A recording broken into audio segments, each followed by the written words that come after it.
Good morning, PAX partners. This is Mrs. Peck again, and today we're going to be talking about the game, the good behavior game, and one of the ways that we can prepare for it. The way that we're going to prepare for it is going to be with mystery student.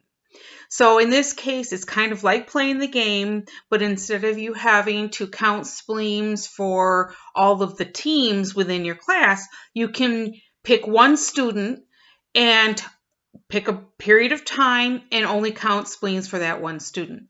So the way you announce it is you tell your class, we're going to be playing mystery student today, and use your sticks and draw a stick with that only you can see, and then you put the stick back in the can. Then you tell the class how long you're going to be playing. And the first couple of times you play, I would suggest only playing for maybe 2 or 3 minutes. And then as your class gets better at it, then you can start extending that period of time. And since your class doesn't know who it is that you've selected, they're all going to try to do their best to not spleen.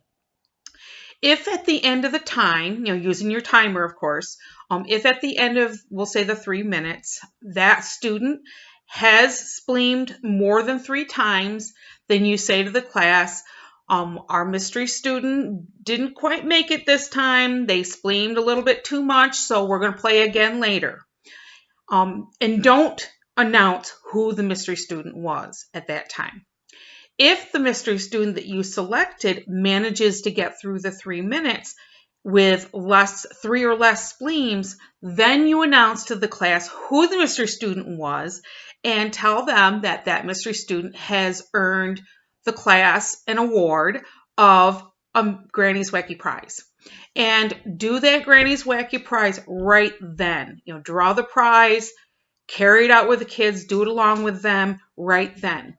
At the end, then talk about what are some SPLEEMS that maybe you saw other people doing, or maybe what SPLEEMS that person did, but it was 3 or less. And kind of have the students kind of reflect on themselves as to how they did. Now, mystery person can be played in a lot of settings. It's great for if you're going to be walking down the hall. It's great for when you're in a Zoom class. It can be done, certainly within the classroom. The key is, though, is that you need to go over what are the SPLEEMS that your class is trying to avoid during that time prior to starting the mystery person part of the game.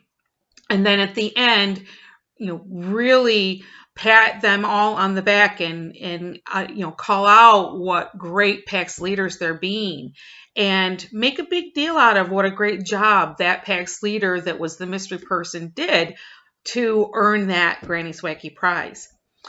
This will lead us towards getting more and more into being ready to play the good behavior game, which hopefully we'll be able to do pretty soon.